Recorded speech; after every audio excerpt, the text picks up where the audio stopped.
Yan po ang Ibabalik daw yun.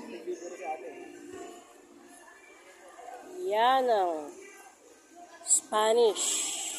Hindi pala Spanish. Caramel macchiato. Lalagyan niya ng konting gatas.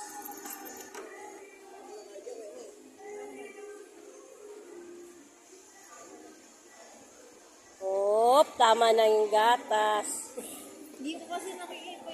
Okay. Kompleto yan ha. Meron tayong caramel sa loob. May espresso tayo. May gatas tayo. Ayan. Yellow na lang ang kulang yan. Kaya pwede kayong umorder. Kung gusto nyo ng frappe, ng kape, ng juice, ng milk tea, pwede natin ilagay dyan. Yan.